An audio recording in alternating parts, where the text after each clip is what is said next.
بھی کھلائے گا جو روٹی بچا بچا کر رکھتا ہو اس کے ساتھ میں کیسے نباہ کروں گی؟ اللہ کو جواب کیا دوں گی؟ اس شوہر کے ساتھ میں رہ نہیں سکتی جس کو اللہ پہ توکل اور بھروسہ نہیں، اس لیے مجھے پہنچا دے۔ شوہر نے کہا بات یہ ہے مجھ سے زیادہ توکل تیرے پاس ہے، یہ روٹی اب گھر میں نہیں رہے گی۔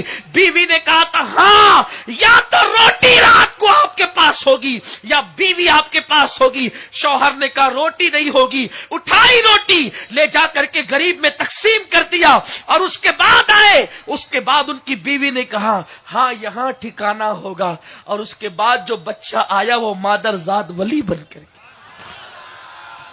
ہماری بیٹیاں اتنا نہیں کر سکتی، آج کے دور میں اتنا نہیں ہو سکتا، کم سے کم یہ تو ہو سکتا ہے کہ شوہر کو حلال پر ابھاریں۔ کل کی خواتین کی فکر یہ تھی ہم بھوکے رہیں گے لیکن حرام نہیں کھائیں گے، گھر میں آنا تو حلال لے کر کے آنا، حرام لے کر کے نہیں آنا۔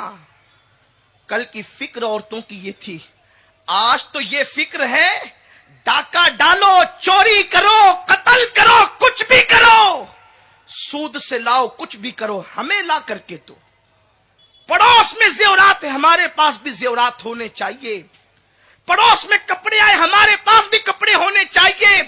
یہ فکر تمہیں لے کر کے ڈوب رہی ہے۔ اے خاتون جنت کی کنیزوں، آپ مجھے بتائیں جو ماں حرام کھائے گی اس کی اولاد نیک کیسے ہوگی؟ کیونکہ لقمے سے خون بنتا ہے، خون سے بچے کا پوست بنتا ہے۔ بتاؤ تو صحیح، اولاد کے نیک ہونے کے لیے یہ چیزیں ضروری ہے۔ سرکار مخدوم اشرف جہانگیر سمنانی رضی اللہ تعالیٰ عنہ فرماتے ہیں اللہ نے مجھے جو مرتبے دیے اس کی وجہ یہ ہے کہ جس دن میں اپنی ماں کے پیٹ میں آیا، میرے ابا نے میری پھوپھی کو میری اماں پر مقرر کر دیا، بہن سب کچھ ہو، میری بیوی کے پیٹ میں حرام لقمہ نہ جائے، کیونکہ میری امانت اس کے پیٹ میں پل رہی ہے۔ اس شان کے ساتھ حضرت مخدوم سمنانی رضی اللہ تعالیٰ عنہ کے والد نے ماں کے شکم میں ان کے لیے انتظام فرمایا۔ آج تو کچھ ہے لاؤ، اب تو لوگ اتنے بے باک ہو گئے کہ بسم اللہ پڑھو سب حلال ہے، استغفر اللہ، لا الہ الا اللہ۔ یہ کیا سوچ بن گئی؟